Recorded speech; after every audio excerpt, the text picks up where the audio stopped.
Good morning, girls. I'm Dr. Kiran Deswal, Assistant Professor English, Baba Gangadas Government Girls College, Chapura. Today, I will teach you the story roots composed by Isma Chuktai. In our previous video, we left our story on page number 65. Let me sum up in brief what we read in our previous video, which I have shared on our WhatsApp group and YouTube link. We saw that there are two families, a Hindu family and a Muslim family. The head of the Muslim family is no more now. Amma is there, but Amma is compared with banyan tree by the writer, and she signifies the meaning of the title, which is roots. It is the roots of this banyan tree which are unshakable. We know that the whole family is ready to go, but Amma is steadfast. She is firm in her decisions that she won't move anywhere. So, all of the family members packed their luggage and left Amma and moved to Pakistan. But this is unacceptable and unbearable for Dr. Sahib, who is very restless on their decision, and the other family is also sad on this decision. So what happens next we will see in this video. So open page number 65. He stopped pacing. We know that Dr. Sahab is pacing here and there in his veranda because he is restless. His emotions, he can't control his emotions.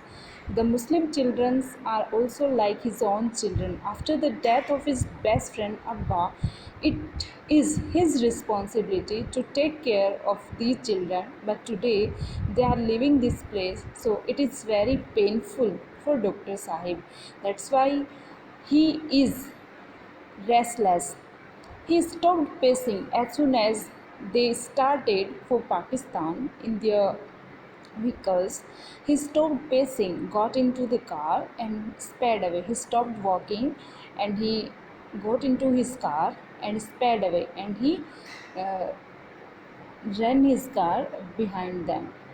As night descended and the street corner became desolate, at night time there is always silence and darkness. As night came and the street corner became desolate, Rupchandji's wife entered our house.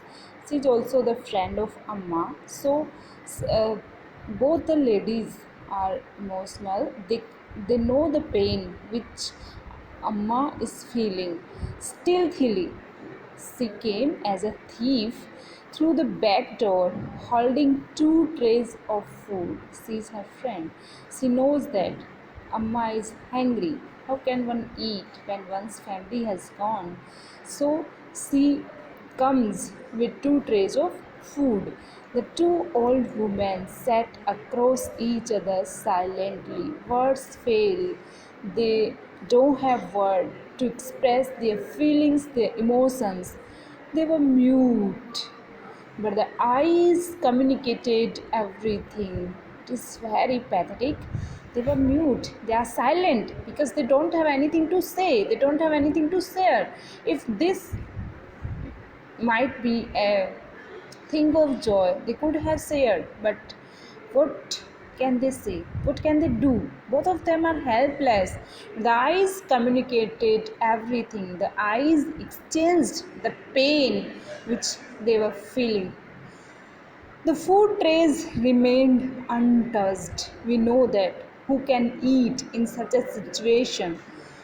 When two women indulge in backbiting, their tongues run like Caesar. We know that women can't control themselves. They can't control their talk. They can't hold their tongue. But now, as the situation is different, it is very sad and worried situation. Amma is very anxious, so both of them are silent. But when they are overwhelmed with emotion, their lips get sealed. This is happened with Amma and Rupchandji's wife. They are both of them are overwhelmed with emotions that their lips are sealed. They don't say anything. Alone in the house, Amma was oppressed by painful thoughts throughout the night. We know that whenever we are sad, whenever we are in despair, we we see painful thoughts throughout the night. Nightmares come. I hope they she imagines various things. I hope they won't be done away with on the way. She imagines that God, save my children. I hope they won't be killed with on the wall on the way. They are not killed in the way. May they, God, save them. Nowadays, she is aware about the news. Nowadays, whole train loads of people are being slaughtered. We know that in train to Pakistan, it is said that the train was filled with dead bodies, with dead corpses. Nowadays, whole train loads, whole train of people are being slaughtered. So ran her thoughts. These are her thoughts. She imagines to such extent. She had nursed the crop with her heart's blood. A beautiful comparison we have here. The crop is the children of Amma, children and grandchildren of Amma, and she nurtured them with her heart's blood, with affection, with love through 50 years of her life. And that day, and this is the day it had been exiled from its own land to find a new land. She feels as if her children were exiled. Who knows whether the new soul will be conducive to these saplings or make them wilt? No one can say what will happen with them. Will they reach to Pakistan safely or not? These poor saplings, my poor children, what will happen with them? Amma imagines. She thinks about her Choti Bahu. Choti Bahu, may Allah protect her. Her baby is due any moment. So what will happen with her? She is pregnant and her baby is due any moment. She can deliver the baby at any moment. Who knows in which wilderness she will deliver it? They left everything. Their homestead, job, business. She thinks about her children. They left everything, their home, their land, their job, their business. Have the vultures left anything for them in the new land? She thinks that will they find anything in Pakistan, in the new land, or will they have to return soon? If they won't find anything, they will return soon. She is hopeful also. When they return, will they get the opportunity to develop their roots again? They have uprooted themselves, and when they will return, will they be able to root themselves again? Who knows whether this old skeleton of mine will be witness to the return of spring? Who knows whether I will be alive to behold all these things? She kept on muttering on herself for hours, clutching the walls and parapets of the house. She is walking in the house, she is restless, and she thinks about various things, about thousand things. Then she slammed on the door. There was no question of sleep amidst the nightmare.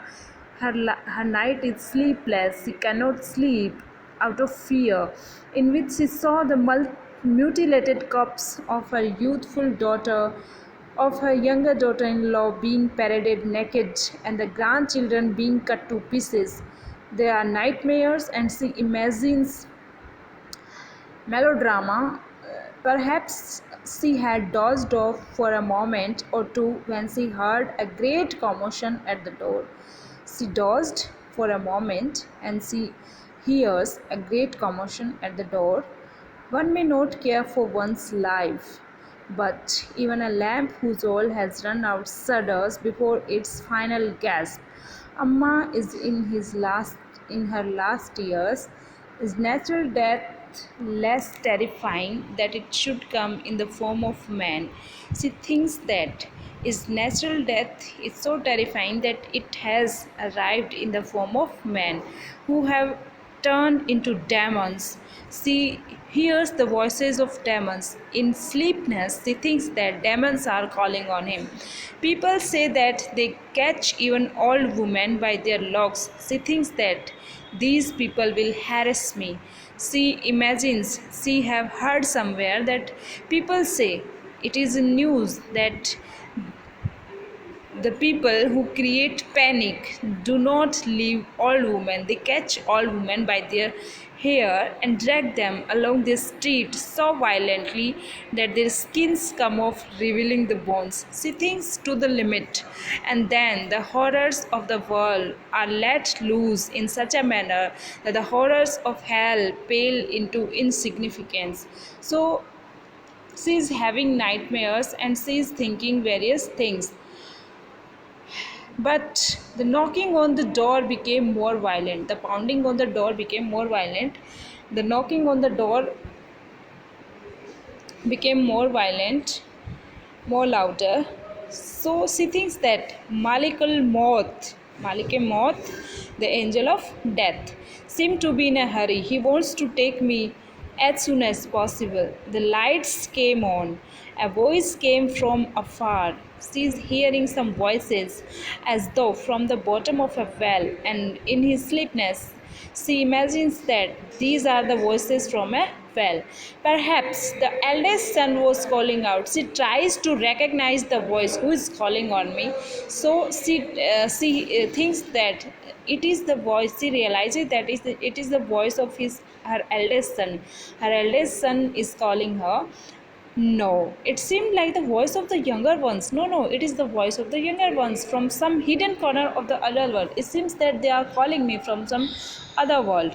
So everyone has reached the new land. She questions. It's a rhetorical question. She know that they are not here. They have left me alone. But if I can hear their voices as if they are coming from a well or somewhere from a far corner, so it means that everyone has reached the new land so fast. It is very fast. They took no time. She could clearly see the younger son and the youngest standing alone with their wives and children. She opens her eyes a little bit and she realizes that his younger son and youngest standing along with their wives and children. Then all of a sudden the whole house came back to life. The members of the family were the life of the house, so when they returned the whole house came back to life. The souls came alive and stood around the grieving mother. They surrounded the mother. The hands of the old and the young touched her tenderly. Soft smiles spread on her dry lips. So she realizes that it is true. Whole my family has returned. So there were soft smiles on her dry lips. Apprehension swelled and vanished in the overwhelming tumult of happiness. She is happy, and all the nightmares ran away. As she opened her eyes, she felt the touch of her familiar fingers on her pulse. These were the fingers of Dr. Sahib. Sorry, Bhabhi. If you want to see me, just send word, and I will be here. You need not fake illness. Why are you faking illness? I am here to look you. Rupchandji said from behind the curtain, Bhabhi, today I must be paid for my fee. For the whole life, I am treating you free of cost. But today, I have done my duty. I have Bhabhi, today I must be paid my fees. Look, I have brought back all your family. I have brought back your good for nothing children from Looney Jackson. They were running, I catch them, and I have brought back them to you. So today I must be paid my fees. Scoundrels. They were running away. They were not ready to trust even the police superintendent. Again a smile blossomed on the old lips. Now Amma know that my family has returned in reality. She sat up. There was silence for a while. Then two pearls of warm tears trickled down and fell on Rupchandji's wrinkled hands. So this is the affection. This is the bond. This is when the roots again, the roots are so steadfast that Amma is the banyan tree, and it is not easy to pull away a banyan tree. So Rupchandji is the catalyst who performed his act to keep the family together. This story was originally written in Urdu and later on translated from Urdu into English by M. Asuddin. So, thanks for watching.